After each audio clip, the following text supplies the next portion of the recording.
Hello and welcome back to Roads Yet Traveled. We will be continuing where we left off, which, if you recall, is after the whole conversation with the captain and Reese, I believe. The Husky decided to basically drag Tucker along with them in order to go to the little meeting, and then the captain was like, "Oh, this is my ship. You don't, mess around with my whole plan and schedule and everything like that." And Reese was just like, "Yeah, okay, anyways." And it was a little bit humiliating for the captain, to say the least. And also it was very weird for Tucker because I believe that he brought him along in order to sort of, I guess, reveal to Tucker that not everything that he's being told is what's actually happening. And that's kind of bad. He also revealed that Socknose, the company that basically most of the space station works for, and who Reese works for specifically, knows about Tucker, and they've done extensive research on him to the point that they are aware of what he can and cannot eat, which is something that Merowyn Seno, the little guy not even little, the guy in the middle right here, was supposed to be trying to research in order to allow Tucker to eat more food, basically. And here comes Reese and just like, "Hey, so like, we know what you can eat, so I'm gonna bring you a box with stuff for you specifically, including tea, because apparently you like tea." Although I think that it ended up giving him like a stomachache or something. I don't remember exactly. What else? But yeah, pretty much the Socknose executive, which is Reese, is on board. And nobody was really expecting him. They were expecting somebody else. But yeah. Anywho, without further ado, let us continue Roads Yet Traveled.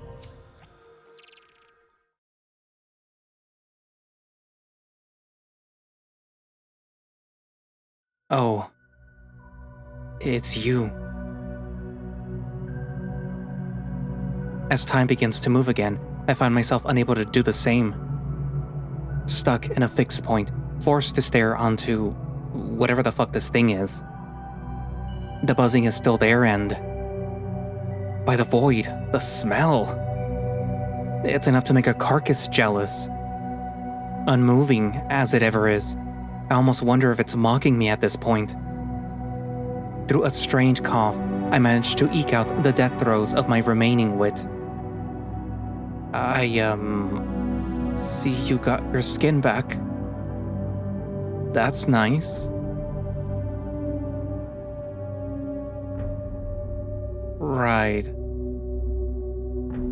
Nothing, not even as much as a welcoming undulation through its faux skin. It just stands there, rotting. I think. Ugh, why is that what I'm thinking of? It's clearly not. I mean, it's A small tick convulses through the beast as its loose head jostles around. If it had a spine, I'd almost be worried. Without taking my eyes off of the thing in front of me, I reach behind myself and try to find the door control. Reaching them, I feverishly press them, to no avail, just an unsatisfying click as the button depresses. There is no egress, not through there, not that easily at least. Another tick racks the mascot, as something akin to pain seems to tear into it. Standing up straight, it grasps at its chest, pulling on its shitty jersey.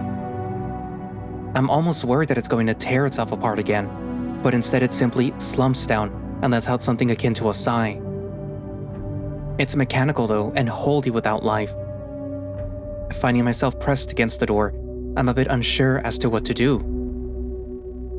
I could try and get past it, but what good would it do me? I'd just die in the bathroom instead of out here. I can't go out like Elvis. Well, at least he was remembered. What will I be? Still, it's better than waiting out here. Taking a cautious step to the side, I'm immediately stopped as the thing straightens up and stares at me with its lifeless eyes. I guess that's a no then. Its arms shoot out in a spasm as it hunches over before going to grab its chest again. A creaking sound can be heard and... Is it groaning? Quietly as the grave, I can just barely hear something coming from it. A deep echo, like a door opening in an empty room. A wooden floor buckling under too much weight. A whisper that's just too far away. What? Did you... Nothing. It was nothing. How did I make this thing go away last time? I think I snapped out of it when Tyr found me, right? He couldn't see the thing, so it has to just be in my head. I hope. If it is, though, it's certainly dug in there. Taking another step to my side, there's no reaction, as it all but seems worn out. Maybe that was it? It just wanted to pop by, give me a heart attack, and then... what? Die on the floor? Or to tell me something. Another sound comes from the corpse, and yet again it's barely above a whisper. Even if it did want to tell me something, I'm not sure that I want to hear it. Deciding the storm has passed, or at least found a lull, I ready myself to make a break for it. Taking a few short breaks to steady myself, I take one final breath before... Oh no, it was never over. The storm was no closer to passing than I am to getting away. It was simply the eye. Lurching up, the mascot reaches its full height as I try to dash past it. The room may be small, but the gap's big enough and... cold and wet fingers. That's the last sensation that I feel digging into my arm before I'm slammed against the wall, pinned by the towering pillar of dead thoughts. I mean... what? Let me go! With my free arm, I grasp at its shirt and loose skin, trying to pry myself free. Boots kicking into its chest, trying to find purchase only to find unnerving squelches and the lack of anything hard to dig into. Get off of me! Just rot, damn it! Why are you... Another sound. Another whisper? No, that word gives it too much credit. It was a wet gurgle, the sound of carrion as it settles into its grave. And yet... No, I don't care. I can't. This fucking thing has been tormenting me for almost a month now. To the void with it. Get the fuck off me! You're not even real! It didn't seem to like that. My skin goes cold as it cocks its head and leans in, now but a foot away. I can't tell if I'm crying because the fear of, or the wretched odor leaking from every fiber of its being. Choking down some bile, I managed to sputter out a few breaths, a few more pathetic attempts at telling it to leave. I can't look away, can't close my eyes, can't.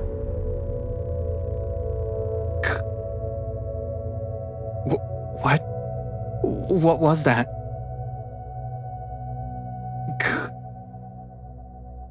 By the eye. No.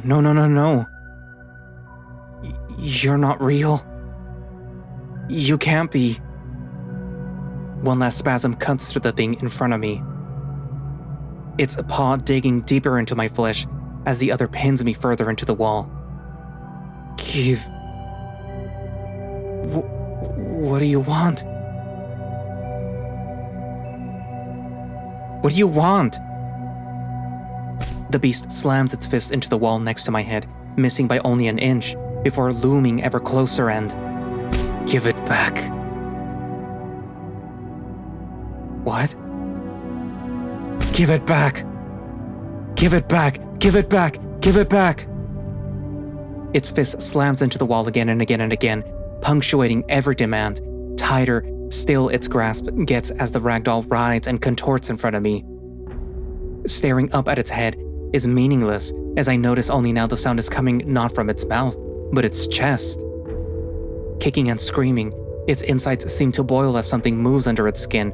Its voice, wet and deep, almost mechanical in tone, keeps belting out the same demand. Give it back. Give what back?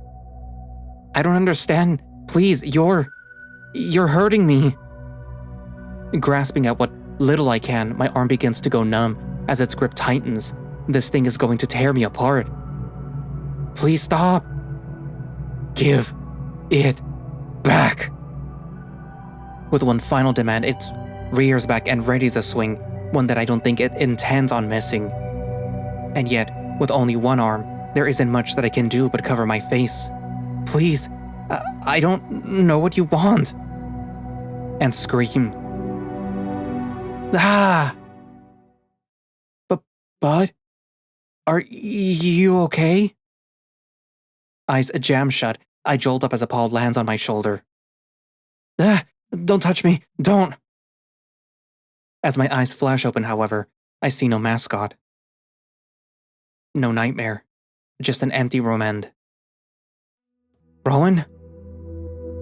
Taking but a moment to make sure that I am not imagining this too, I throw myself at him with reckless abandon, crying before my head even hits his chest. Oh, Bud. It's okay. You're safe now. What happened here? Was it that thing? Unable to catch my breath, I find it impossible to respond and simply grip tighter. I think he gets the gist of it. Oh, Bud. I'm sorry. I should have been here for you. It's okay. It'll be all right.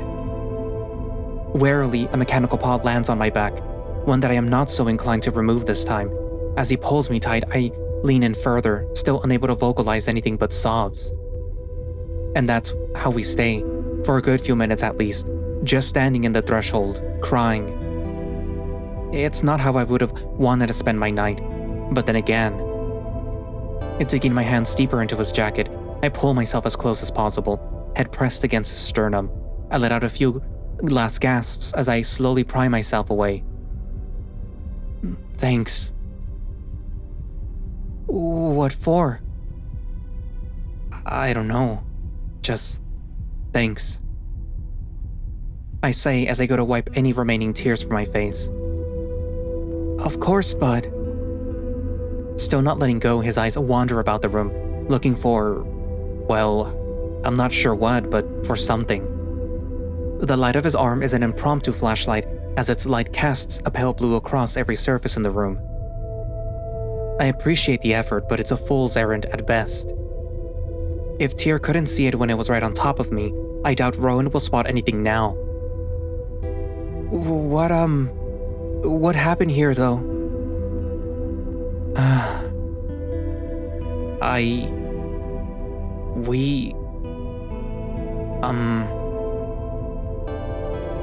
Do you think that we could get dinner first? Confusion rolls over him as he stares down to meet my gaze. However, it's quickly cut by a soft smile. Letting out a soft woof, he shakes his head and responds. Of course, Bud. I miss lunch anyway, so I could definitely go for something right now. Let me take care of it. Letting go with a soft mechanical squeeze, he brushes past me and steps into the room. I feel as though I should do the same, and yet the smell is gone. The sounds, the beast, the nightmare. But for some reason, I can't tell if it really is. Peeking outside, I check down the hallway. There is nothing there, of course, but the cold sweat on my arms tells me otherwise. Warily, I reach for the button end. Click. The door closes with a gentle and mechanical whoosh. Of course it would work. Why wouldn't it? I need a break.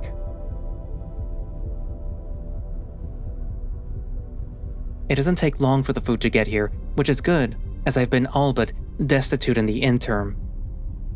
Not able to do much but mush my hands about, and sip some water. Rhoun tries his best to spark a conversation or two, and I try to respond, but I tried. I think. But the words failed me. Eventually though, once everything is set up, Rhoun hesitantly waves me over, patting the spot next to him. Letting out a small laugh, I sigh and pick up myself, plodding over and taking my seat. It's still a quiet thing, as we both sit in silence, slowly chewing away at the little that we have before us. But eventually, and to the surprise of the both of us, I decide to break the silence. Did you see the box outside? What's up with that? Oh, was that for us? I thought maybe somebody misplaced it. Right in front of our room? Well, regardless, I don't know what it is, no. Could it be for you? Maybe. Yeah, maybe. Tucker? I'm happy to talk about whatever with you. You know that. But, do you think that you could tell me what happened today? I'm a bit worried. Or we can talk about boxes. My favorite kind of box is the one where the folds go together like... Rhoun, it's fine, I saw that thing again. I knead my hands once again, as my palms begin to sweat. It was right before you walked in. I started feeling cold and something was off, and it was so sudden. I don't remember anything happening, and then... But, it's okay. To take all the time you need. Right. Well, as much as I hate reliving what happened to me earlier today, I think Rhoun hates it even more. He squirms about in his seat, biting his lip as he finds it harder and harder to hold some semblance of eye contact. I wish that I could spare him the, unfortunately, literal, gory details, but I know that if I'm ever to get help, he'd need to know the full story. It's not a fun thing to have to explain, especially since my back is still quite raw and the scent of death still lingers in the air, but I feel a strange satisfaction in being able to remember it so clearly. Have I passed some threshold, or... Either way, now that I know what it can do, maybe next time I'll be more prepared. Wait, next time? Fuck me, it's gonna happen again, isn't it? A mechanical ball lands on my shoulder, breaking me from my stupor. That sounded like it was awful, Tucker. I'm sorry you had to go through that. I'm not sure what I can do from here to help you, but you said that you got hurt, right? Do you want me to look at it? Oh, my back? Yeah. I may not be a doctor like Merowyn is, but in my line of work, I've probably dealt with more bruises and bangs than anyone here. So this might be the one time I might actually be better at taking care of this than he would be. How many of the bruises were your own? Just turn around and roll up your shirt. Working my way through a decent laugh, I turn away and lift up the back of my shirt only to hear a small gasp come from behind me. Everything okay back there? Not exactly. Can you be a little less vague, bud? Right, yeah, you really did get pretty beat up back here. What do you mean by that? Did you not believe me? What? No, of course I do, Tucker. I don't know how to help you. First a tooth, and now this. I was just hoping that maybe it wasn't real, you know? it might not be. What? It might not be real still. I think it's still just in my head. Huh? Well, I just, you would have seen it if it wasn't. I was just standing in the fucking doorway when you walked in. It would have been right there. Tyr couldn't see it either when he found me, so... I don't know, really. I don't. But if it is real, then why can I only see it? Maybe you really are being haunted. Don't suppose you know how to call the Ghostbusters then, huh? What? Jokes aside, I don't want you to worry, okay? We'll figure something out. I'm sure that there's something that can be done. I just don't know what yet. I'll make sure of it though, I promise. Rhoun, you can't promise that. Maybe, but I want to try anyway, for you. Trust me. I do. I say, letting out a small laugh as I lean up against him. He tenses up as I do, but otherwise he doesn't seem to mind. In fact, as I find an arm snaking its way around my own, I'm pretty sure that he doesn't mind one bit. His arm, still cold and mechanical, has a certain warmth to it as I feel it press against my back. Perhaps I shouldn't put my shirt back on before doing this, but I can't pretend his fur doesn't feel good against my exposed skin. Eventually though, he leans away, soft laughing as I fall over into the spot that he now left. It sounds like you've had quite the day, Tucker. Do you want to maybe turn in a little early and get some rest? I probably should, yeah. Okay, I just need to get a bit more done tonight. And maybe figure out what that box is. Are you sure you don't know what it is? Wait, didn't Rhys say that he was going to have some things delivered to me?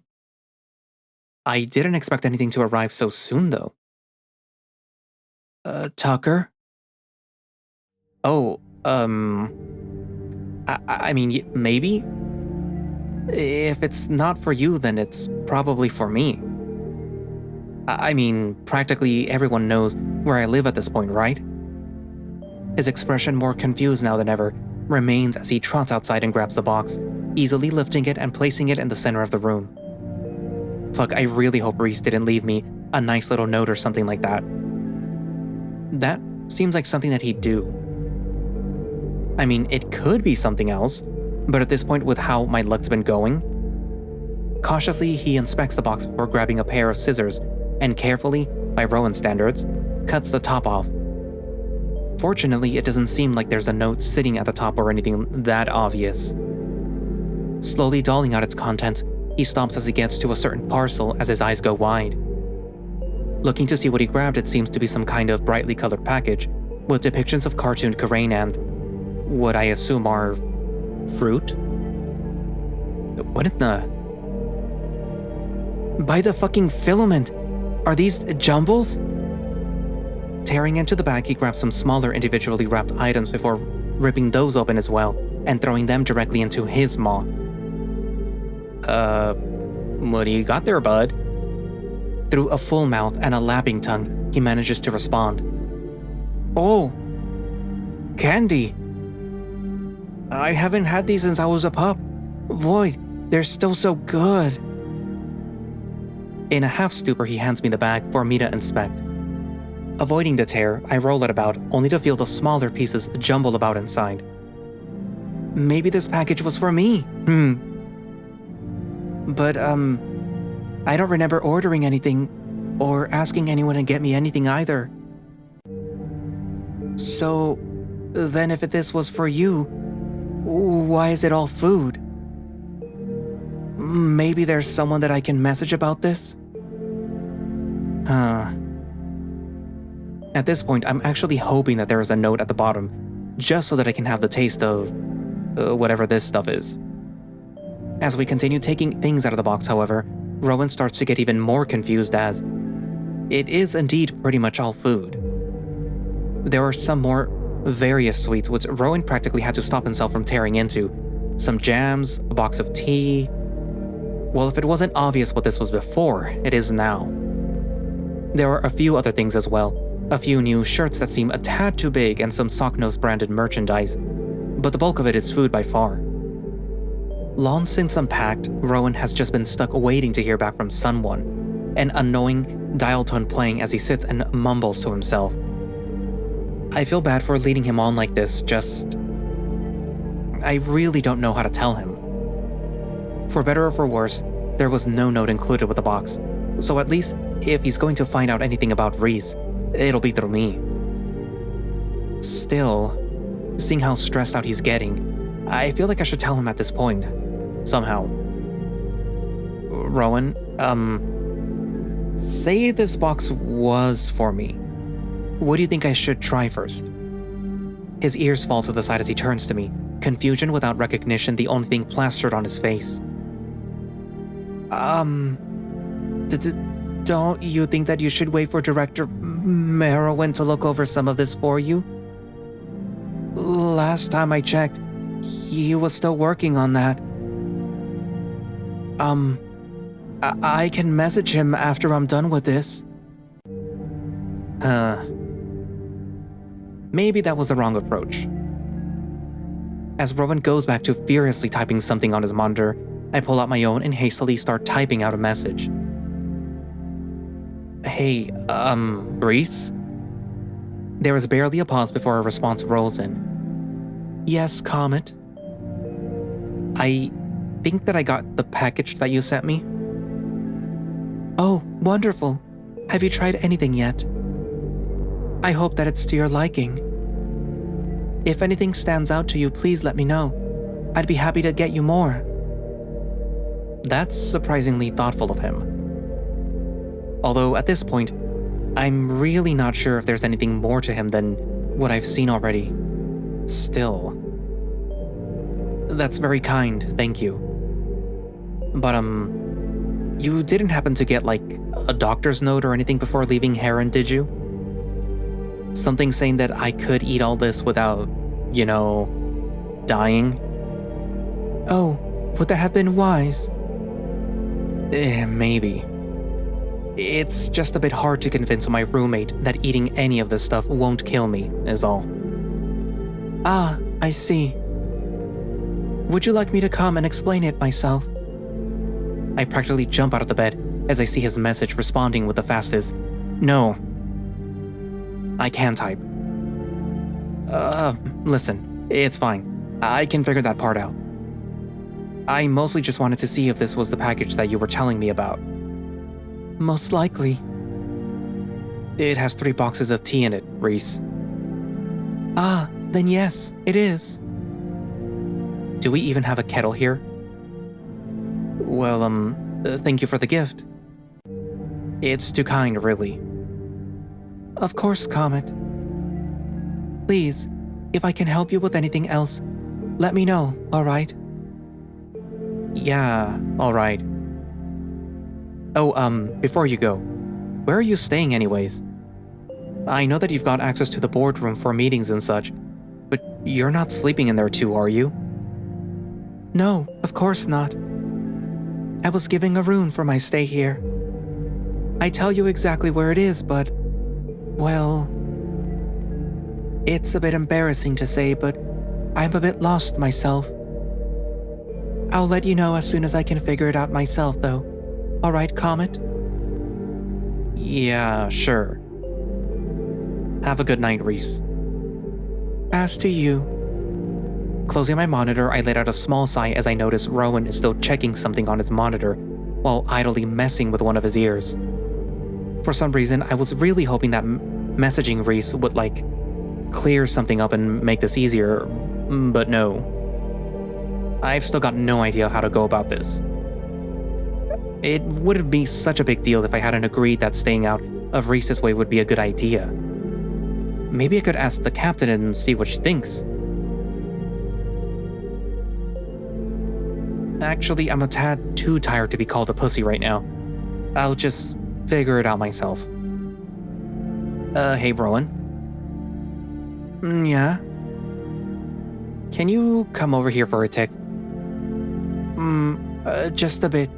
I was about to ask Cass to go check in on the box problem. That might not be necessary. His ears fall a bit as he turns to me with a confused expression. Still unsure, he closes his monitor nonetheless and plods over to take the seat next to me. What is it, Tucker? The package is... It's definitely for me. What? Remember when I said that Socknose seems to know more about me than we originally thought? Yeah? Well, it turns out that they know a lot more than we originally thought. What does that mean? What are you trying to say? Socknose tested all this stuff for me already. Apparently it's okay for me to eat. I mean, that's just what I heard. What? Who told you that? Would you believe me if I said that it was the captain? Was it the captain? No. Oh. I met with the Socknose executive again. Tucker! I know, just... These past few days have been so much, I don't even know how to explain everything that's happened, and it was just one thing after another. When he showed up at our door, I barely knew what to do. Wait, at our door? Like, right here? Yes, they know everything, Rhoun. They know about me, about what I am, where I am, everything. What was I supposed to do? Readying myself in case he decides to suddenly collapse, I'm a bit relieved when he manages to eke out a... Fuck.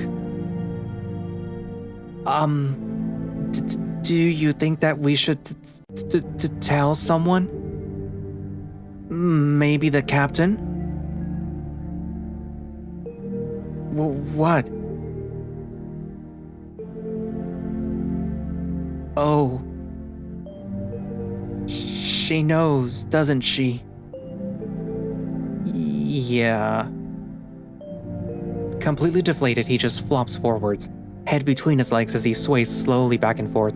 Even patting his back doesn't elicit much out of him, as he quietly mumbles to himself. Eventually, he manages to turn his head towards me, still leaning over quite distraught. Tucker, I don't think that I need to say how happy I am that you're here and that you're my roommate and such. Nor that I'll always be with you when you need me, but this is a lot. And I can't make your choices for you, but is this what you want? I don't know. I mean, at this point though, what do I want? Answers? Trust? Faith? Because if this was forced upon you, I know how to depressurize any room on the station and... Rhoun, no. By the volley, no. Yeah, it might not be what I want, Rhoun, but I think that it's what I have to do. I don't think that I'm getting anywhere otherwise. Okay. I'm sorry. What for? For going behind your back a bit, meeting with the executive when we both agreed that it probably wasn't the best idea. Getting you all worked up. It didn't sound like you had much of a choice, bud.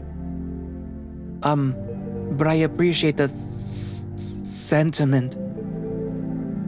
He's quite nice.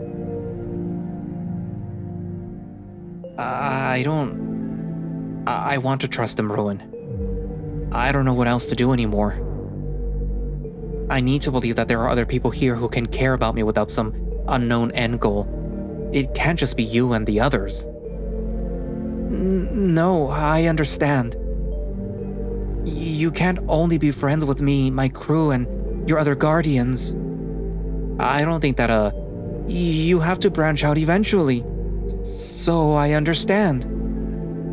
I'm just worried, I guess. I know you know how to take care of yourself, just be careful. I will. Although it would help if I had some really cool friends looking out for me. Of course. Maintenance is here for you. You'll always have me, Kes, and Milo at your back. Once again, I really don't think that Kes, and I'm sure that the others feel the same way. You know that though. He says with a dopey grin. Yeah, thanks. But, do you think that you could tell me what happened? He just showed up at the door, right? Did he come in? No, he just kinda stood out in the hallway and talked at me. Oh. And then what? Well... Focusing intently on what I have to say, Rhoun barely budges as I recount what happened the last 2 days. He doesn't have much to add though, until I mention how we ended up in the captain's office. His eyes go wide as he straightens up, only interjecting to add, Wait, I'm sorry. So, was he trying to help you? Or did I get that wrong? In some way, I guess. The captain didn't seem to think so. That doesn't surprise me. But yeah, that was it. After that, I just had to talk with the captain and came home. And this... Crane, you said he was... nice? He was very kind, yeah. Nothing but polite, in fact. Well, to me at least. I don't think that he means anything by it. He's just a bit direct, I guess. I'm probably going to see him again at some point, you know. Honestly, whether I want to or not at this point. No, I understand that. What I don't understand is what he wants from you. I mean, I know you're an alien and stuff. But having you show him around, that doesn't make much sense to me. I don't disagree about that. But like I said, he mostly seems content hearing my opinions on things. I'm not really sure what I can do to help you here, bud. I know I'm a director now, but I don't exactly, have the greatest amount of contacts or anything. His ears drop as he feels the situation spiraling out of his reach before him. But I'm here for you. I just want to see you safe, bud. Thank you, Rhoun. Placing my hand on his thigh, I'm happy to see his tail give a gentle wag as he sighs and leans back. I guess it's not really that surprising either that the captain would want you to watch out for this guy too. I know she harbors no love for Socknose, so maybe she's trying to get you over to her side, per se? I mean, it's possible, but I doubt it. Honestly, I don't know what she expects from me. All that we've done so far is walk around and talk about theology and stuff. Not that I mind, you know, just I doubt that that's what she wants. Although after today, I might have some questions for him myself. Right. That kind of stuff was, always a little beyond me. I'm doing my best to keep up myself. You know, this guy seems like he's a pretty big deal. Maybe I could put in a good word for you and you could become like, a double super director of maintenance or something? Does it come with a second office? Probably not. Now that I think about it, it's probably just double the work too. By the void, just kill me now. Why don't you? He says, letting out a soft series of laughs. Trust me, I'm busy enough with one directorial position. Gosh, I thought that I was so tired when I got off my shift, but now I could just collapse. Do you think that it would be okay if I call it here, bud? Oh, yeah, of course. Great, thanks. Oh, wait, what should we do about this? He says, gesturing to the desperate piles of food on the ground. Did you want it? Now? Nah, I think I lost my appetite. The smell of rotting flesh will do that to you, you know. No. But, I can put it away for the night for you. Although, don't expect it to all be there in the morning. As we go about quickly getting ready for bed, Rhoun stops and peeks his head out from around the corner. Oh, Tucker? Did you want to come with me on my shift tomorrow? Oh, can I come? Well, since that sock-nosed guy already knows that you're here, it doesn't make much sense for you to be stuck in here all day. Oh shoot, wait. Do you think that he's gonna want to see you tomorrow? Probably not. I'm pretty sure Reese doesn't even know his schedule yet, so he's sure as Void doesn't know mine. He seemed kind of prone to just showing up last minute, kind of like another certain Karain that I know. He sticks his tongue out at me before continuing. Well, you're free to come if you want to. I'm not doing anything particularly complicated, so it would be great to have you around. Yeah, of course. Looking forward to it. Me too. I'm gonna hit the lights now and change, okay? Oh yeah, no problem. Good night, Rhoun. Good night, bud. I'll see you soon. It's been a mark, or at least it feels as such. The constant and low rumble of the station has started to burn in as everything else has faded. I can feel them, gentle waves or something of the like, carrying us off. To nowhere in particular, I assume. I can only hope to somewhere calmer, though. Of course sleep would be hard to come by, after the day that I've had. Give it back. Give what back? Couldn't it be a little bit more specific?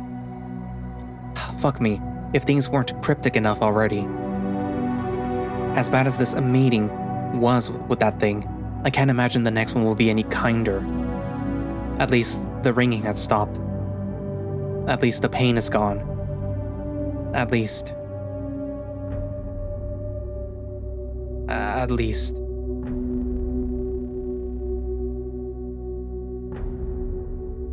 At least I can sleep. If only to see some sunrise again. And yet the moon would fester, broken against the rough of some ancient seabed. Brilliant alone, but long since dulled and forgotten. A pearl to some, discarded by others. The luster it once was ordained, lost to the tides. Grandeur but a formality it no longer remembers. A disgusting thing, too afraid to die, too afraid to live. It just mewls and begs upon battered shores, praying for something that it can't even comprehend. And yet it goes unheard. The dread thing teetering on the horizon doesn't listen, it can't. It simply is something. You are not. Blistering and bright and beautifully flayed against the canvas of the dark. I almost cannot wait for it to go out. Surely I can just reach out and... crunch. My boots dig into the detritus of the seafloor. The pallid grays blending neatly into the dark and blurry night sky. It's calming in a way. The sea breeze less so, as it's laced of salt and decay. The desolate sands hide sharp edges and blasted remains, and yet, under the dim light, they glimmer, just as the night would. There was once life here, alien. Perhaps, but to me all things unknown are such. Coming to a clearing, if such can be delineated from the rest of the unchanging terrain, I see a part in the clouds, and a platform of some kind amongst an outcropping of jagged rocks. My feet approach as my mind still wanders. I can't help but feel this feels familiar, and yet, that word again, alien. Perhaps it's just the feeling of such, and not the place. Stepping up, I find myself on a pilloth of some kind, clearly hewn of rock and once forgotten life. As the zenith approaches, the wind picks up, pushing away what was once a cloud-covered reveal. That word again. Although I think this goes beyond the definition. If put to words, they would fail. As describing the thing in front of me is pointless, what it is wrong. And it knows it. In some sordid recognition, it begins to hum, echoing out. The landscape shakes and sand settles and shells rattle. I am less lucky, as my eardrums burst as my balance gives, and yet I feel no pain. I simply hear the sound of rushing water. And it is not of my own blood. No, looking up I know that it's only one thing. The tide. Rolling across the barren landscape, it whips out every shining speck of sand until nothing is left above its roiling embrace. I know that I don't have long now. I will soon be subsumed too. And yet as I look up, I find even less solace than the death quickly approaching. For the last thing that I see is the eclipse, as it begins to smile. Day 23. Tucker? It's time to get up. Huh? With a yawn, I slowly sit up as I turn to the room. Lights dazzlingly bright in the stupor of my early morning malaise. However, there isn't much time to worry about that, as Rhoun looms over me, expectant as always. Morning already? I think that you've just about gotten used to longer days here, bud. You think so, and yet... He lets out a small chuff and leans on one arm. But, yeah, it's time to get up. You're free to stay here if you want to, of course. But, No, right. Work today, yeah? If you'd like. Yeah, just, let me get up, okay? No rush. I just wanted to get an early start, that's all. Sounds good. Ugh, I feel clammy. What a weird night that was. Not to mention whatever the fuck that dream was. Didn't seem like a nightmare, I mean, I don't think that it was, at least, but still. Well, after last night, I should be grateful that I got any sleep at all. Shame that's the high bar these days. Washing up doesn't take too long, as I get rinsed off and changed, throwing on one of my new various gray uniforms. Checking my phone, I don't see any new messages from Reese or the captain, and take that as a sign that I'm probably free to continue my plans as they were for the day. I should probably keep an eye out though, just in case.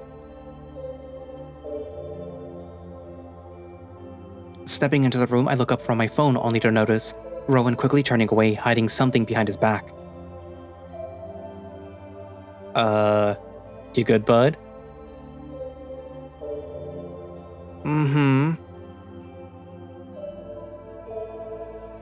Taking a step to the side, I notice some crumbs falling between his legs as he tries to keep his back to me. Are you eating more of my gift basket? His ears go down as his tail curls up, just ever so slightly. Maybe just a bit, he says through a clearly full mouth. Bud. Sorry, I wasn't sure if you really wanted any of it, and when I realized that I forgot to set an order for breakfast, well, Rubbing the bridge of my nose, I can't help but let out a small laugh to cut the tension. It's fine, bud. Just ask next time, okay? He lets out an approximation of an okay through a fairly pathetic whimper. What are you eating anyways? This? He says, showing me the packaging. It's a bit inscrutable, but the window reveals to be some kind of shortbread or something. I notice that he's also broken into one of the jams, but I decline to mention it. Well, are you gonna offer me any, or... What? But I thought that you... Oh, wait, right. You said that this was safe for you to eat, right? If you want to try anything, you're free to. Just, let me see if Dr. Marrow is around just in case. Don't bother him, Rhoun, please. I'm sure that he's right next door if anything happens. Until then, though, do you mind? I say, reaching towards a small box. With a bit of hesitation, he turns and holds it out for me, letting me reach in and take one. What is this anyways? Some kind of quick-fire dough.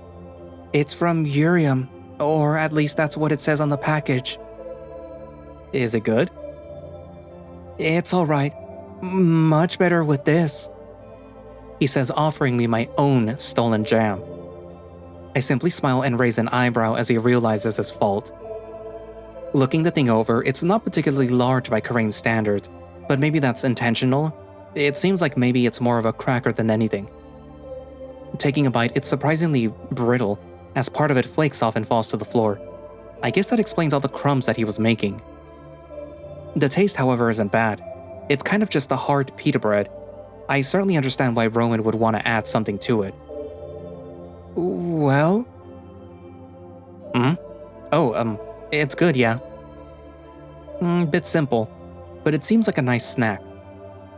Well, I can leave the rest for you, now that we're doubtedly sure they're safe and all.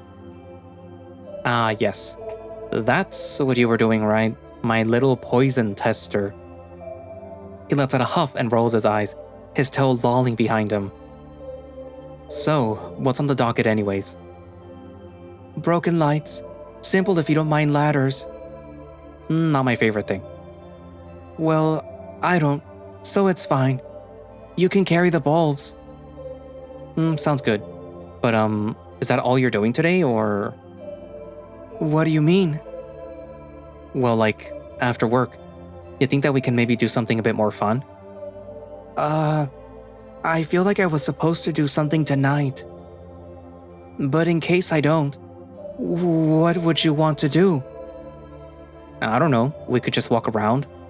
You know, I still don't think that I've left this column for whatever that means. Oh, that's easy, yeah. It wouldn't be too hard to stop by one of the other columns for a bit. I'd really enjoy that, bud. If you're not busy, that is. I'll double check. But whatever it is, it's not on my work schedule, so it's probably okay. Either way, visiting another column wouldn't take that long anyway, so... Still not entirely reassured, I cannot but let out a small laugh as he fumbles with his paws, clearly torn up about whatever it is that he thinks he has to do later. Donning my jacket, I check my phone one more time. Still no messages. Good. Seems like I'm off the hook for today at least. Not surprising. I'm sure the captain is still reeling from whatever that meeting was, and Reese is just... Well, I'm sure he's busy. Going to tie my shoes though, I hear an all too familiar and damning sound. The crinkling of plastic. Rhoun, are you serious? Just one for the road. Ugh. What am I gonna do with you? I got you one too. Handing me the cracker, I cannot but look up at his adobe face and let out a small laugh. Taking a bite, I hit the button and open the door, gesturing outside. Well, shall we? Yeah, after you. Stepping out, I follow Rhoun down the hall and into some familiar dark shaft, as we're swept away for the rest of the day. By the void, I did not think that that would be so hard. When you said that we were changing the lights, I thought that you meant like a lamp or something. Some of those damn emergency ones were almost 30 feet up. Well, I did ask if you like ladders, and that should have been the first sign. Ugh. Yeah, I guess that's on me. Still. Well, I'm glad that that's all done and dusted. His sudden change in expression tells me that that might not be the case, and I decide that it's probably good to not inquire further right now. I don't think that I'm ready to fully understand just how many things on this station are in desperate need of repair anyways. Well, it's something at least. That's the spirit, huh? What now? That was a long day. You still up to showing me around a bit? Yeah, I think that I can do that.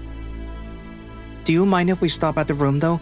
I like to drop some of this stuff off, and it's probably best to not just leave it in some closet like last time. I think that's probably wise. With a tired grin, he begins leading us back to the suite, checking something on his monitor the whole time. As much as I'm cautiously excited about my new job of tailing Reese, I'm glad that I can still have days like this. Something familiar, no matter how new it really is. Taking a short break back, it's not too long before we arrive and Rhoun drops his bag down with a familiar thud, mindlessly plodding into the bathroom. Rolling my eyes, I pick up a few tools that fell out and put them back in, before taking a seat on my bed and checking my monitor again. I figured maybe I could have missed something while I was out of service range, but nope, still nothing. That's good. I'm probably worrying about this too much. It's not going to be as all-encompassing as I thought that it might be. As the bathroom door opens and Rhoun comes out, I simply look up and eye him curiously, tapping my foot impatiently. Taking the hint, he lets out a small huff and smiles. Yeah, I'm ready. That thing didn't pop up on your schedule, did it? No. Whatever it was must have gotten lost in some message chain. I'd almost be worried about him missing something important, but considering that he is his own boss, it doesn't really seem like the captain or tier seems to care about what he does either way, so, which column did you want to see anyways? Does it matter? What's the difference? Column C is mostly housing units and like dietary facilities. The biggest cafeteria is there, as well as most of the hydroponic stuff. There are other things, of course, but that's what it's like known for. Column A is a lot of storage rooms and machinery, really. That grossly oversimplifies it, but it's certainly the least populated column. It's also where most of the imports and exports are managed. Imports and exports? You know, like mail and stuff. So like a post office or... Wait, we're in space. Does that mean that the mail truck is like a spaceship or something? Yeah, the largest hangar bay is there and... Column A? I want column A now, please. I figured as much. I'll send a message ahead. I'm not sure if there's much here now, but there should at least be a few transport ships. Nothing interesting, though. Nothing interesting, my ass. Finally, something actually worth getting abducted over. The holograms and see-through walls are cool, but a spaceship? It's almost too good to be true. With a soft chuff, Rhoun grabs his keycards as we sweep out, stuffing them into his pocket. It's almost embarrassing how excited I am all of a sudden. I feel kind of like a kid again. So, have you ever been on a spaceship before? I know that you said that you haven't been to any other planets, but, you know... How do you think that I got here, Tucker? I couldn't exactly walk. Yeah, I've been on a few stations as well, but I can tell that it's not what you're asking about. Nothing fancy though, just some transport ships. They don't even have windows. Oh, that's a bit of a letdown. Is that what's here? Most likely. But don't let that dissuade you. They're still super interesting. I'd be happy to run you through what I know about them when we get there. I'm not an expert on them or anything, far from it. But they're not too dissimilar from the station, so I know a bit.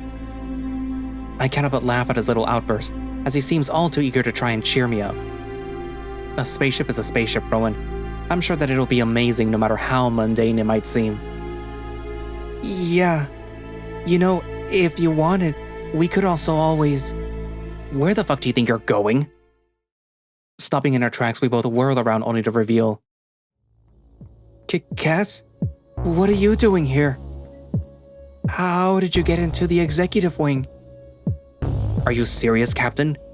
You gave me your spare room key. They say, holding up an all too similar key card.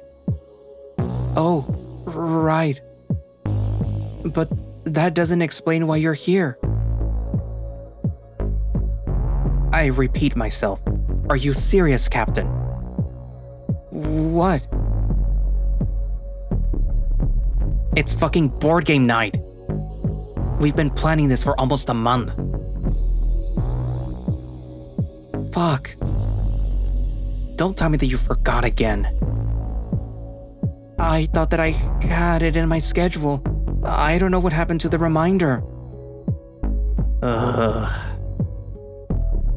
Please tell me that you're free, Cap. Milo might actually cry if we have to reschedule it again. No. It's fine. Tucker?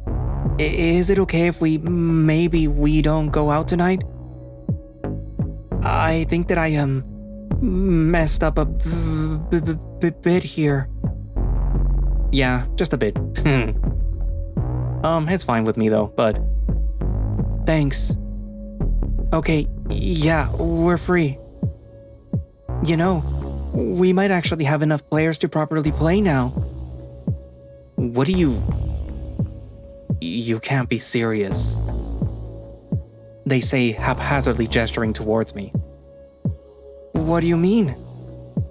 I'm sure Tucker could play if they wanted to. Cap, need I remind you that neither Milo nor myself can understand a word that they say? And I thought that they couldn't read either.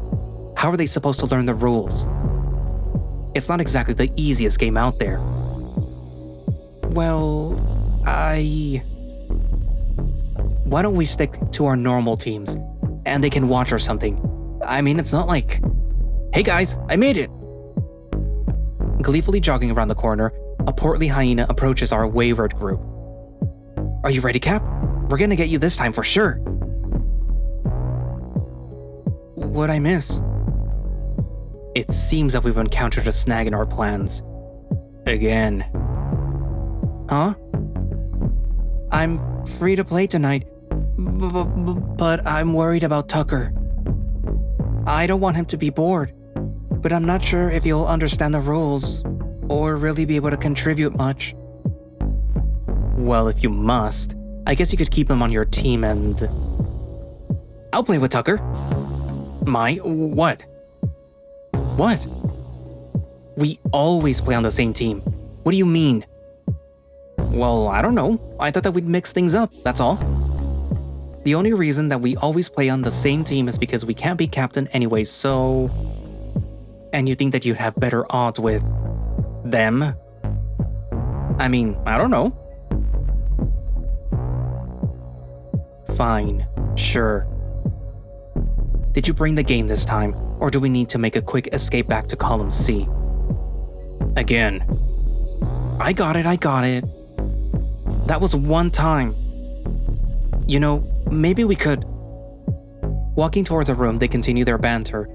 Or bickering. I'm not quite sure. What was all that? I'm so sorry, Tucker. I don't know how I messed this up so badly. Are you okay maybe just hanging out and watching us? I know Milo said that he'd teach you, but... That's not really what I meant. Never mind. Sure, I'm down to play with Milo. But, what was that about them not being able to beat you? Oh, I'm pretty good at board games. The record as it stands is something like 17-3. Fucking Void, really? Yeah. But, don't let that discourage you. Milo is just as good as Kess is, so it should still be pretty even. I mean, I'm down to try anything, but not sure that I describe the teams as balanced, though. Well, just win. I don't know. Making it a challenge, are we? I'm more than capable of winning, yes. We'll see about that, Director Tyrann. Grinning, he just pats my back as he guides us back to the room. Inside, I note how the others have already made themselves comfy. Cass is reclined on Rhoun's bed and Milo is eating more of my gift basket. I mean, that's what it's there for, I guess. The game, though, set up in the middle of the room on the floor seems to be some kind of strategy game. There are far more cards and pieces involved than I imagined there would be. I was kind of expecting to play Karain Monopoly or something, but this? I hate to give them credit, but just maybe Cass was right about me not quite being able to contribute. Still, I might as well give it a shot. Taking a seat on the floor, I watch intently as Rhoun and Milo set up the rest of the board. Cass just leers the whole time, but that's about to be expected. Sorting out the final game pieces, Milo sections some off the side and begins doling out the rest to each team. I have no idea what I'm looking at here, but picking up one of the pieces that seems to be a small, maybe even wooden figure of a Karain, painted in a bright orange hue. Staring at Rhoun a bit discouraged, he clears his throat and offers a simple, Milo? What? Oh, hey, I'm sure that this is all a bit overwhelming, Tucker. Trust me, most Karain feel the same way when they first play this as well. This is Scylla, Frigid Isles. It is a strategy game about working together and sabotaging your opponents. It's a bit dense, but pretty fun when you get into it. Honestly, the best way to learn is usually to watch for a few turns, and then see what you can get from that. Of course, I could always run you through the whole instructions if you'd like. Although, I should warn you, they get a bit complicated. He says almost menacingly. I can imagine many a game night ending in arguments over minute rule discrepancies, and I only hope tonight isn't one of them. Either way, I'll explain what I'm doing to you as I'm doing it, so you should be able to follow along. Giving away your strategy so easily. I'll whisper them, shush. Anyways though, what do you think? I can tell you that if you pick this, it's gonna be a ginormously long explanation of the rules. And this is just sort of like, yeah, sure, whatever, I'll just watch and then pick it up from there. Either way, it's not gonna matter.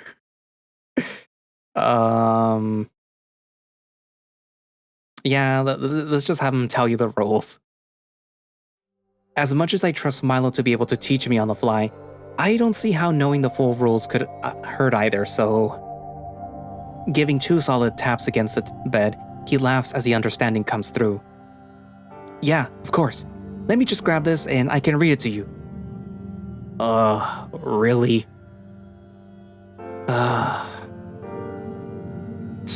I'm gonna get a drink. This might take a tick. Reaching into the box, Milo pulls out a hardcover book that's at least an inch thick. By the void, what have I gotten myself into?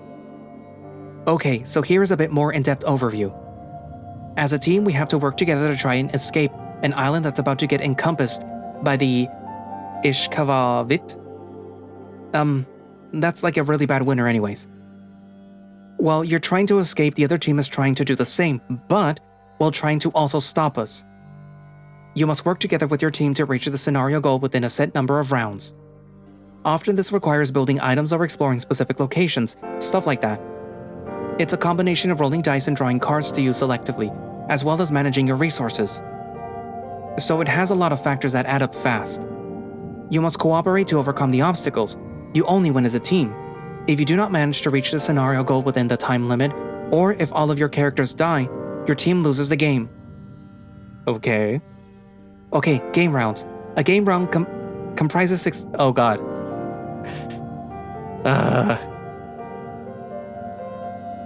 Well, at least I don't have to read this. pause if you want to read all the rules.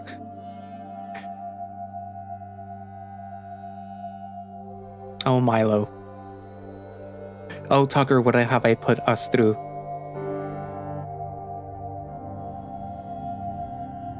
I'm not even gonna bother to try to read that, because it looks like it just gets faster and faster.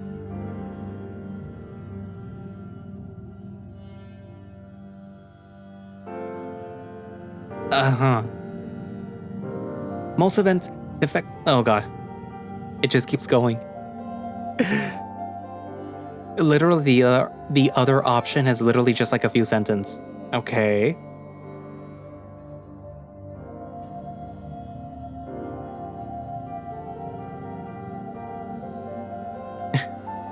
It's just going faster and faster and faster.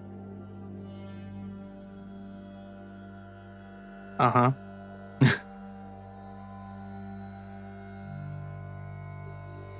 Could you imagine if I had to read all that? Okay.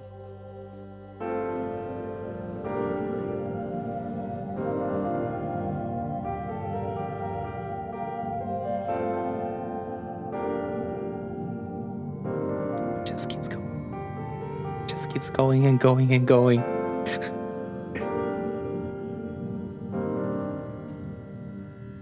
I wonder if Cryptid, made up these rules based on an actual game that he plays. Because I know he does play board games.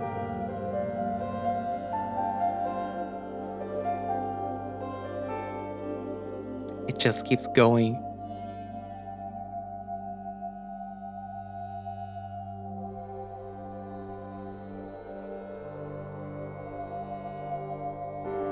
Oh my god. I'm not even pressing anything at this point. It's just going by itself.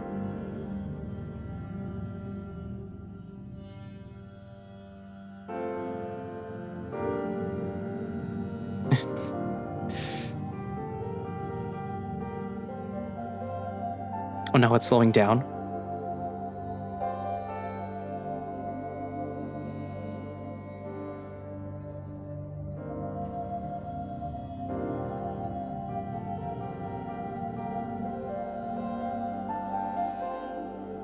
And finally, the game ends when your team fulfills the scenario goal and escapes the island, or if your opponents find a way off the island before you. There are a few corner cases, but those are the most likely outcomes.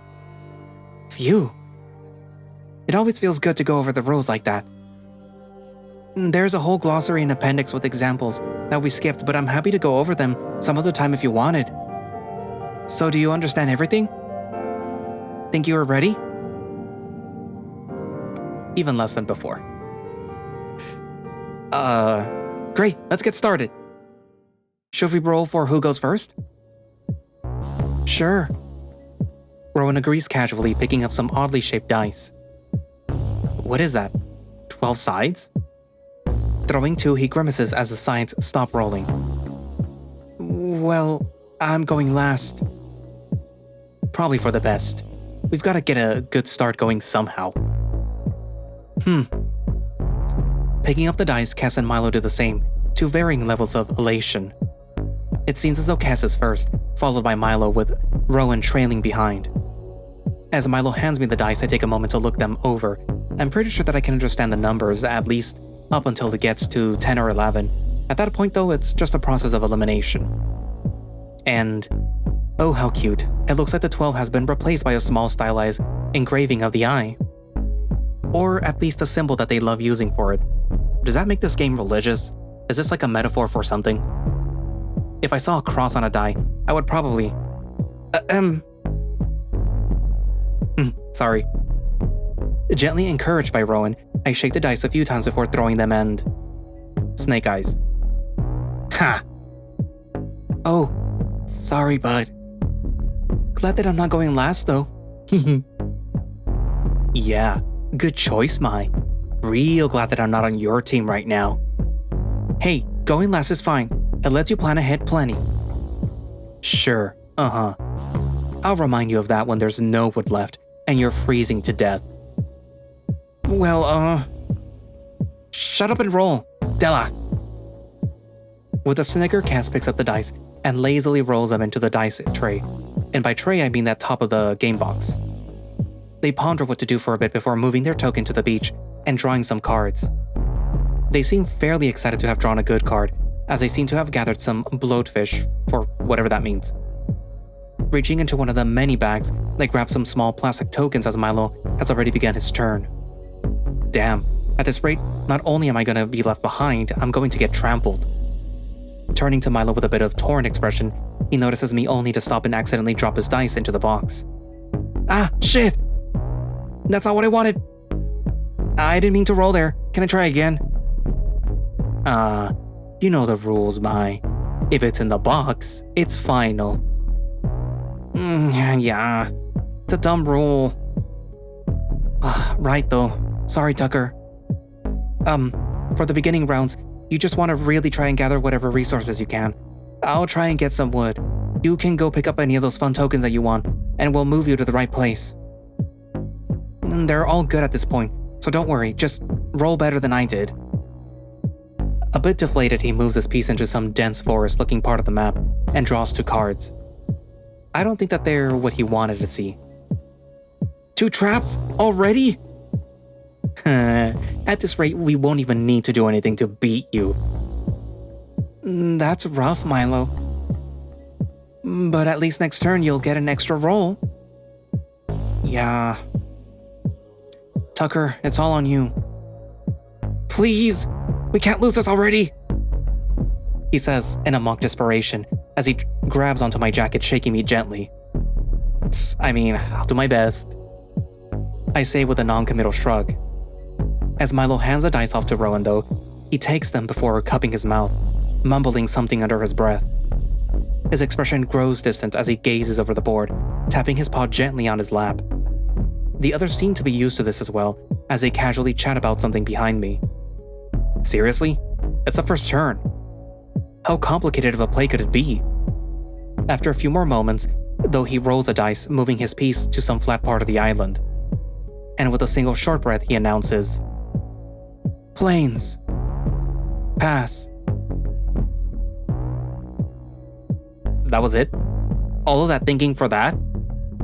Oh man, I might not be cut out for this game. As he picks up some cheap little tokens and places them next to Cass, he turns to me and hands me the dice. His expression, still distant and stern, all but disappears as he locks eyes with me. Letting out a little laugh as he drops the dice into my hand, he offers a "Good luck, bud," before patting me on the back and handing me the dice tray. All eyes are on me now, as the other 2s wrap their sidebar. I shake the dice gently before giving them the best throw end.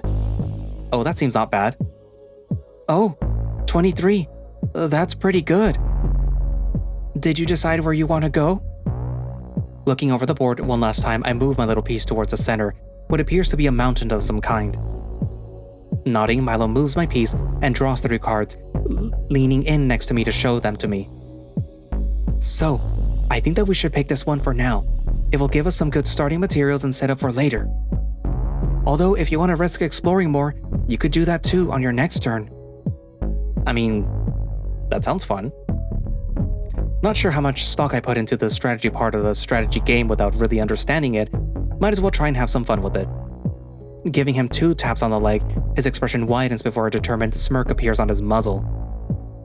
Okay, I see we have a risk taker in our paws today. We can work with this. I'll do what I can from out on the island while you explore. Does that sound good? Sounds interesting, at least. With a tap and a nod, he grins and puts the cards back. You know, this is pretty fitting. I think that I remember someone saying that you were an explorer anyways, so this fits. I had almost forgotten about that. I really should ask the captain to send out an updated dossier about me to this point. Well, nothing to your liking? No, Tucker here is going to forego drawing a card to get an extra die for exploring tomorrow. Really? That's pretty risky of a strategy, bud. Are you sure? Simply shrugging, I think that he gets the point. That's fair. As long as Milo is okay with it, then go for it. Of course. Realizing who's next, I hold out the dice for Cass who hesitates for a moment but does eventually lay out their paw for me. The early terms seem to go by pretty quickly, as the other three makes massive land grabs and vie for what few resources are left on the island. Milo has a hard time keeping up, especially after that first turn, but he seems adamant that it's not as bad as it seems. Rhoun's expression says otherwise, but I'm far too kind to doubt Cast on his cheerful demeanor.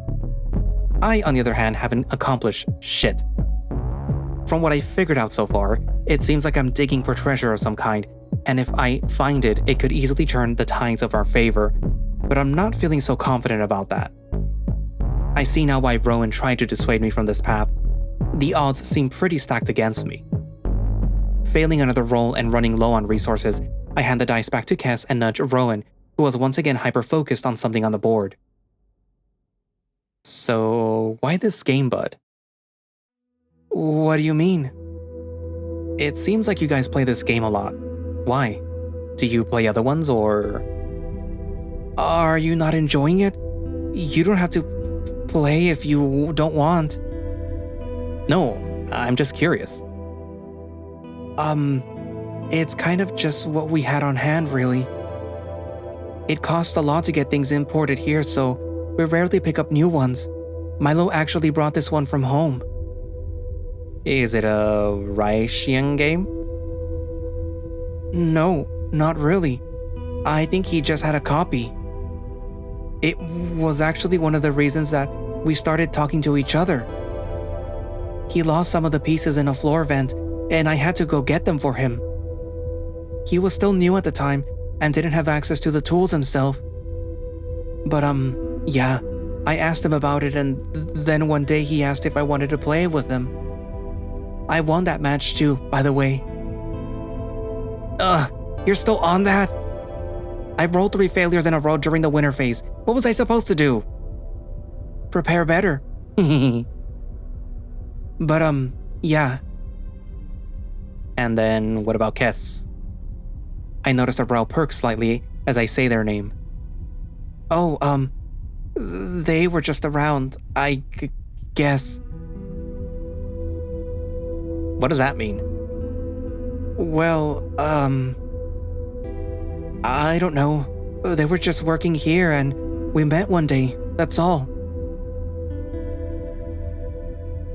He almost flayed me with an angle grinder. Kes bluntly answers from across the board. Look, it's none of your business, but since he'd probably tell you if I wasn't in the room, I'll just say it. Slightly deflated, Rhoun turns away, only for Kes to continue. It was like, what, your second week here or something? Anyways, we were working on some pipes down in who fucking knows where, column B, and it was our first time alone together. We had worked before, but only a bit, and I could tell that something was off. Still, I trusted him enough to try and clean up some external weathering before we welded on some new coverage to some pipes. That was a mistake. Seems like someone lied on their resume. That fucking blade went flying, I think it's probably still wedged into the wall somewhere down there. But yeah, that was some introduction. Sorry. Tyrion, if you apologize for it one more time, I swear by the filament. I don't know. Look, after that I probably should have reported him and had him kicked off the station. Sometimes I still think that I would have been better if I did. They say, rubbing their arms. But no, I couldn't get myself to do it. It was something about how you apologized. It was so... disturbingly genuine. Most people didn't talk to me like that. Most still don't. So he stuck around, and I taught him what I could when I could. Grew on me, I guess. They say with a slight huff. Are you serious, Rhoun? It's not how I describe what happened, but it's not entirely wrong. I left at the part where you cried and groveled for your benefit, Captain. I'd be happy to go into details about it if you'd like. No, that's fine. Yeah, I might have lied just a bit on my resume. But when I saw the position open, I knew that I had to take it. It's, not something that I'm proud of. Rhoun. Cap, lighten up. You're doing fine. The tension in Rhoun's shoulders are cut as Kes reaches over and grabs the back of his neck, squeezing it gently. And if you weren't, we'd figure it out for you. Right, Mai? Yeah, of course. See? Rhoun's expression reads thankful and yet, I don't know, it's something about his eyes. They still look tired. That's not really something that I was expecting to learn about my guardian tonight, and yet, it somehow only raises more questions. Some probably best left until another time, especially considering that it's my damn turn again. Turning to Rhoun, who seems to have shoveled down whatever burgeoning emotions was left behind his eyes, I catch his glance and ask, Rhoun, how screwed am I? What? Oh, in the game? Yeah, it's bad, bud. You could still get lucky, but even then I'm not sure you two are going to have enough resources to get anything done. Are you doubting my gaming prowess? There's a difference between doubting your capabilities and accepting the truth, Milo. One well-placed trap, and it could be all over for you before the snow even begins to fall. Well, I kind of feel bad. I basically threw the game for him. Well, there's still a few turns left. Maybe we can turn the tide somehow. Can you give me any advice at least? At this point? Really, your best chance might be to just get lucky. Go all in. What else do you have to lose? Throwing another shit roll, I quietly curse under my breath as Milo pats me on the back. He says it's normal for the game to be decided before the final season, but still, I don't feel great about it. As I stare over the board, lamenting my next turn already, I rest back on my arms. Mindlessly trying to do what little planning I can, I'm suddenly shocked out of my stupor as something lands on my hand. Looking down with a furrowed brow, I'm a bit confused when I see Rhoun's hand laying over my own. Was he reaching for something? Turning to face him, he seems pretty out of it, so it must have been an accident. Although... Wait a minute. Is he trying to ignore me? Quickly glancing at the others, I see that Kes and Milo are deep into the rules, dispute about who knows what. Confused yet, I give Rhoun's paw the softest of squeezes and wait. Only for it to return the favor? Doing my best to act casual, I manage to glance over at him only to see him turn away. What should I... Fuck it. Instincts take over as I grab one of his fingers, gently messing with its coarse fur. No response but a soft chuff coming from his direction. I don't turn. I don't look. I barely think. I just let the moment happen, unsure as to, well, just about anything it seems. Kes rolls their eyes and balks as Milo finally finds the rules that he's looking for. Some long, unused subsection of who knows what and who cares. As they put the book down, a sudden chill comes over me. The moment has finally passed. Reaching past, Rhoun digs his paw into the token bag, and the game continues. The game continues.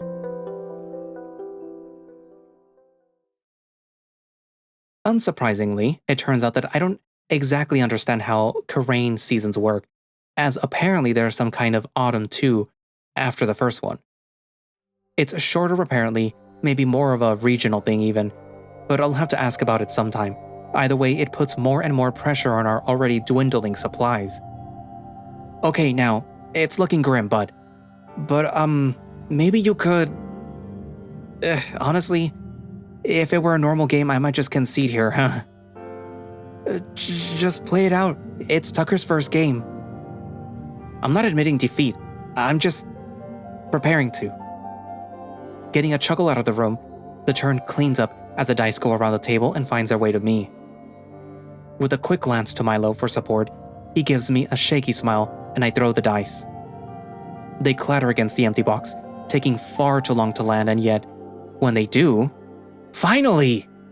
Milo exclaims. Looking over the edge of the box, I see that 3 of the 5 dice I've accumulated have landed on that oh so familiar eye. Is that good? Oh wow, yeah. It means that you found something. I'm not even sure what the treasure deck is. I got it. Kes flatly states. Reaching into the box, they pull out a small stack of embossed cards, quickly shuffling them before laying them out before me. You get one. Got it? Good luck. They explain in a mock tone. Yeah, good luck, Tucker. With Milo excitedly looking on, I reach out and pick one of the cards at random, flipping it over to reveal. Well, I don't know exactly. I still can't read anything. Showing the card to my teammate, his wall-to-wall grin diminishes quite substantially. Did I pick the wrong card? Well, it's the broken boat. Ha! What does that mean? Oh, well, usually that's really good. You can just fix it up and pretty much leave the island anytime. But with how many resources you guys have left, that might not be possible anymore. Oh, that sucks. Sorry, bud. It was never going to win the game outright anyways. It was always a gamble. There's still a chance. Let's not give up just yet. There's no chance. As the turns drag on, each one taking over 5 minutes to complete at this point, it becomes painfully obvious how the game is going to end. I think that we got close at one point, but I can't really be sure. As winter comes and Cass finishes up their turn, we decide to call it there, as it's getting late. Darn. We tried. You certainly did, Mai. Cass not so quietly implies, patting their roommate on the back. Doing my best to help clean up, I cannot but listen as the others go on. So anyway, Cap, why are we checking the braces again so soon? I thought that we didn't have to do that for another few months or so. I don't know. But the order came in from the professor, so... Psst, tell his engineers to do it. I don't think that they're that kind of engineers, Cass. I know that. Whatever. It's not that hard anyways. I'm pretty sure that they're fine, though. I don't doubt it. Still, let's be grateful that that's all they'd ask for, and get it done tomorrow, okay? Yeah, no problem, Cap. What about you? What are you doing? I think that I'm just doing personals. I got a few requests about jammed doors and stuff like that. Ah, great. Always fun being yelled at by someone who doesn't understand how to even properly work a monitor. We should give them some credit. Everyone here has their own talent.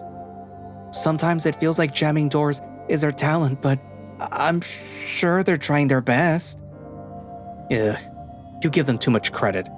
But whatever, sounds like it won't be too bad. Mai and I will clean up the braces tomorrow, and I'll double check that all the sock nose stuff has been finished. We did finish it all, right? Mostly. Everything critical at least. I could tell that some of the requests were to like... How do I put this? To make the place look less like shit. You know, fixing walkway lights and retouching some of the panels. Things that would look good to an executive. So, since they're here already, I'm going to assume that it's not really worth fixing anymore. Yeah, right. Well, I'll double check it nonetheless. What about tomorrow, though? Think that you'll need any help? Probably not.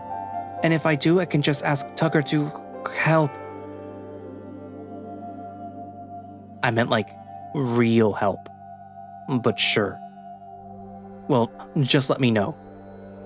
Yeah, no problem. Alright, we done here, Mai? No pieces fall into any vents? Why don't you check, Delan? They let out an annoyed snort out, but I can tell that it's just in jest. No, give me a second. I wanted to talk to Tucker here, actually. What for? Game advice, stuff like that. Okay. Well, sure. Don't take too long. We got an early shift tomorrow. When don't we? Here, just step out with me for a tick, would you, Tucker? Grabbing my arm, Milo gently guides me outside and into the hallway. Looking back, I get an annoyed glare from Kes, but before they can do anything, Rhoun traps them in a conversation and the door shuts behind us. Milo, on the other paw, looks like he's stuck trying to find the right words for whatever this is. He fidgets a bit before sighing and letting out a small laugh. Ah, man, we suck at that game, huh? I still don't think that I ever really won it myself, but that's not really why I brought you out here. I could have guessed as much. Nodding, I cross my arms and give him a confused look. I don't know, I wanted to say thanks. I'm not great at this kind of thing. I get too nervous. Do you know how hard it is for me to ask you to look after Rhoun? It took me all shift to build up the courage for that. Oh right, that was what this was about, yeah. I wanted to thank you for, actually doing that. I can't help but let out a small awkward laugh. I'd send him a message and ask what he means, but I left my phone on the bed. I think that it's been good for him to have someone around. I know that it helped me. What is that? But that's it really, yeah. And we should totally practice that game, because we really do suck at it, and for some reason, it's all that we play. At that, I can't help but laugh, to which he does the same. The sound of metal gently gliding across the floor cuts us short as Kes slinks out from inside, board game in tow. You two done out here? Yep, we both came to the conclusion that we suck. I could have told you that myself. Anyways, come on, Mai, it's getting late. Right. Good night, Tucker. Say goodbye to Rhoun for me. Kes just grumbles something out, but I'll take what I can get. With a polite wave, they see themselves off, chatting to each other as they walk down the short corridor. Hey Mai, did you see our laundry outside before we left? I don't think so. Why? Psst, my sheets weren't there. What am I supposed to do tonight? Freeze? Psst, you get cold? With that coat? Psst, unlikely. And if I do? They turn the corridor before I can hear more, and maybe for the better too. They're fucking. Stepping back inside, I see Rhoun cleaning up the rest of the room, returning pillows to their beds, straightening sheets and such. When he hears the door open, however, he turns and gently smiles. What did Milo want? Oh, we just talked about strategies for next time. Top secret, sorry. I won't pry.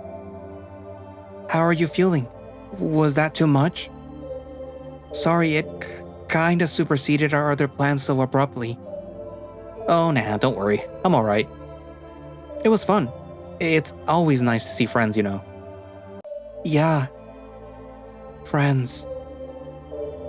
I can't help but purse my lips a bit at the unspoken words, but I'm not sure what good it would do to say them now. Still, something should be said. I did have fun, Rhoun, really. Yeah? Yeah. I'm sorry if Kes was a lot. I know that this was kind of forced upon you. I think that they're always a lot, but they were fine though, don't worry. You're not the one who would have to apologize anyways. I mutter under my breath.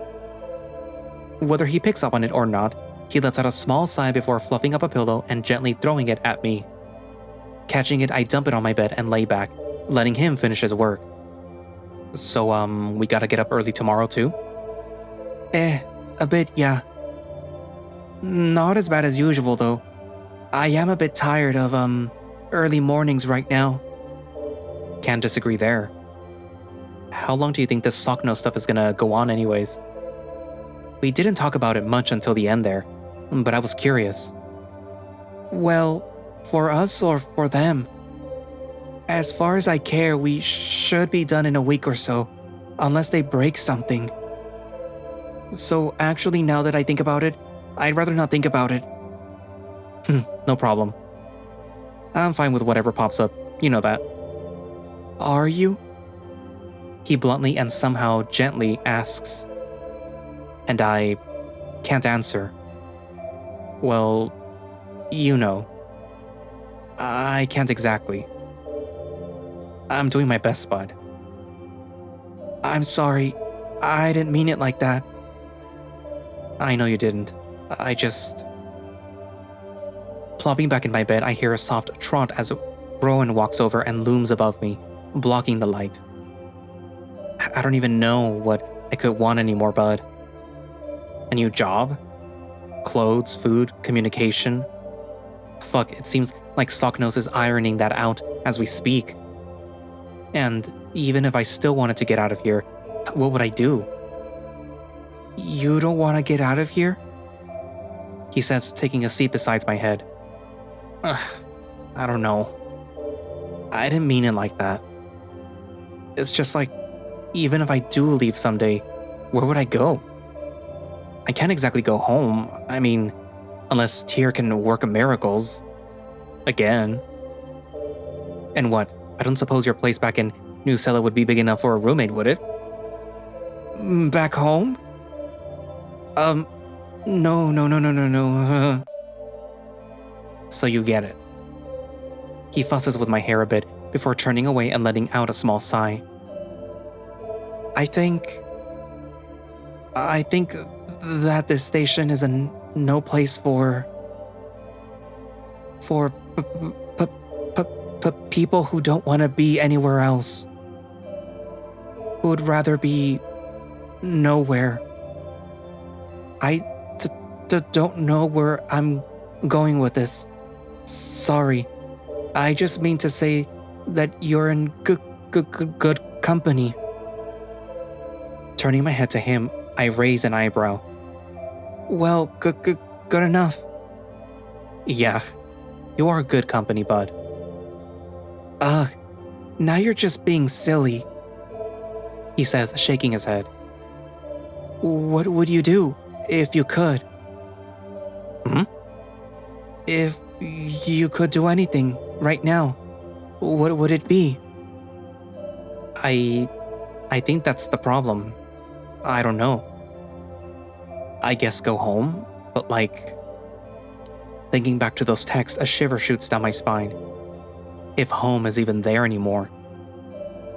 I don't know if that would fix things. I get that, really. That's all I do. I fix things. So I get it, but... Are you really in a rush to leave so soon? It feels like just yesterday that you got here. Now who's being silly? I say with a mocking tone, for which I'm rewarded with some fur in my face, as his tail brushes over me. I get it. Through a bit of a batting away and laughter, he backs off, walking over to his side of the room and sitting down. All you can do is take it one step at a time, bud. That's what helps me anyways. He says, stroking his forearm. Anyways, you're looking out for me, and I want you to know that I'm looking out for you too. Wait, did you hear us out there? Yeah? What, did you think these doors were soundproof? That raises a lot more questions than I want answered right now. Oh, well... Don't let Milo know that, yeah? I don't think that he'd be able to contain his embarrassment. He's been through worse. Oh? I'll tell you sometime. But some other time.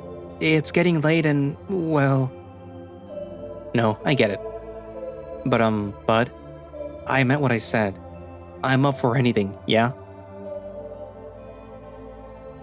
I know you are, Tucker. I know.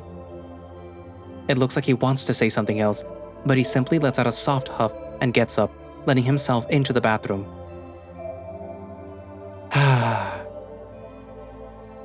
What would I do? Go home? What if nothing's there? Sighing again, I cover my head with the pillow, groaning wordlessly into it. That is, of course, until something pricks my ear.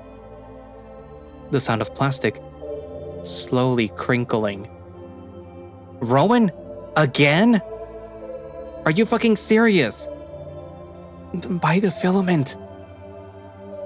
It's not like I could do anything more damage than Milo already did. Just let me have this.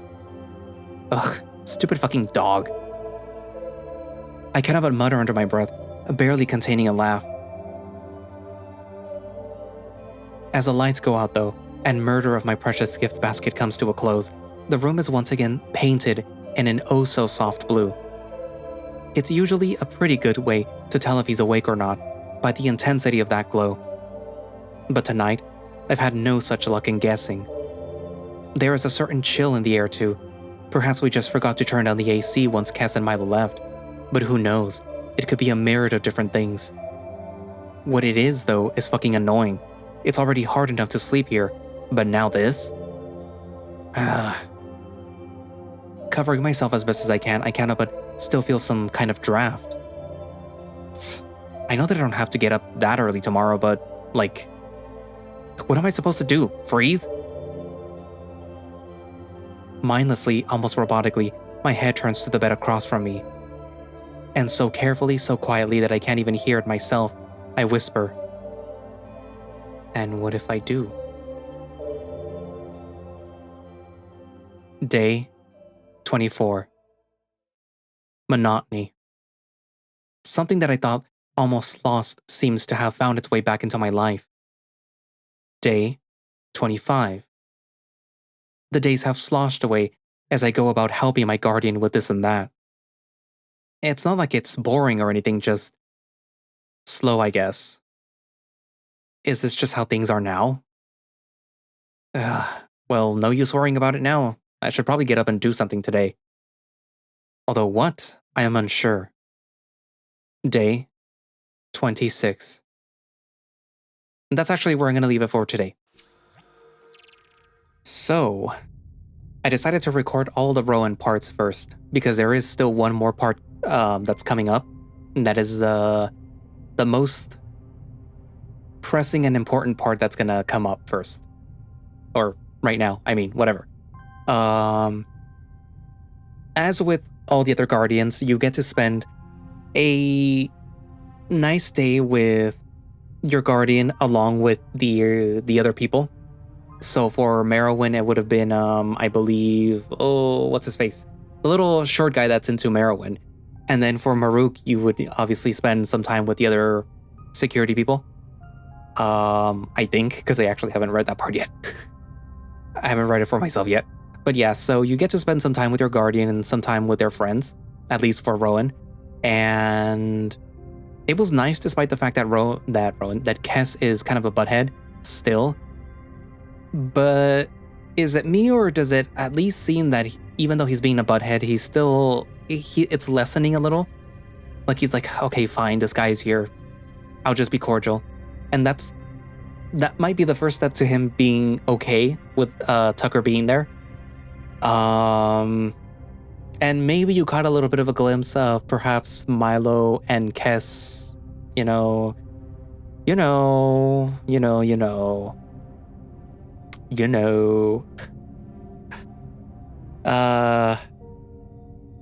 But yeah, also Rhoun kinda being a little less skittish with the touch, at least as far as Tucker is concerned, offering his paw, if you will, and then allowing Tucker to, just play with it a little, just a little bit, It was nice. Also, is it me, or does the big white ball that is above Rhoun and Merowyn kind of look like a Pokeball? Because you could see like the two colors and then like the little button in the middle, which would be like the little button that you press to make the ball smaller, big. But yeah. What else? But yeah, I mean, hopefully there's more interactions between Rhoun, Milo, Kess, and Tucker. to the point where Kes just gets over himself and then just maybe not welcomes Tucker, but at the very least, is okay with Tucker being there. I mean, obviously he was okay with Tucker being there for the game night. But I mean more so to the fact that it's like, okay, so it is a fact of life now that this alien thing is here, and Rhoun likes him, Milo likes him, so I should just, stop being a butthead and tolerate him more, you know? But yeah, I hope that eventually happens, at least for Tucker and Kes's sake. Because, I really hope that I didn't say Milo, that I said Kes when I was talking about him tolerating more. I'm tired, I'm sorry. I still have to read the other part too, so I decided to stop it here to do this outro so that I can then fully focus on the next part, but yeah. Because it's really important. But yeah, so Tucker and Rhoun getting a little bit closer together. Still being a little weird about each other though, but yeah. Anyway, so what are your thoughts so far? Are you excited to see how their relationship is going to grow? Are you excited to see the relationship between Milo, Kes, and Tucker also growing? Because, I mean, Milo already seems to kind of like Tucker to the point where he's like, yeah, I'll play with him. I'll read him the rules. I'll lose with him. Yeah, it doesn't matter. I'm having fun with this guy. So, write down in the comments what you think, and thank you all for watching / listening. If you'd like to play Roads Yet Traveled yourself, to read ahead to the next part, or just to stay up to date with whatever's going on with it, then you can do so by going down to the link in the description, which have a direct link for the YouTube page where you can download and play the game yourself. If you would like to support the project, then consider doing so by joining their Patreon, where you get earlier access to builds of Roads Yet Traveled, if 2 weeks in advance before everyone else does, like me. They do have a Blue Sky and a Twitter, where you can stay up to date with what's going on with it. Usually when there is a Patreon update, you'll see him announce it on either of those two websites, saying like, hey, look, there's a new Patreon update, consider joining and you can read it already and whatever. Do that. What else? If you would like to support the channel, consider becoming a channel member where you get earlier access to the videos as they're being scheduled. This one is being recorded on April the 6th, and it's not going to go out until May. Not even the first week of May, because I think that's already something scheduled. So it's going to go out literally the week after the 1st of May. So, people are not going to be able to see it until May.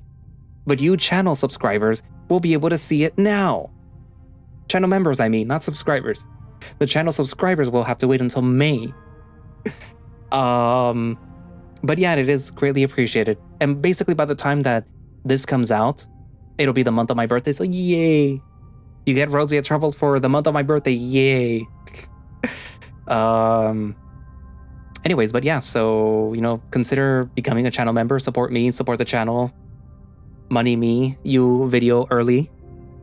Also Ko-fi, any form of support helps, like, subscribe, blah, blah, blah, Throne, etc., etc.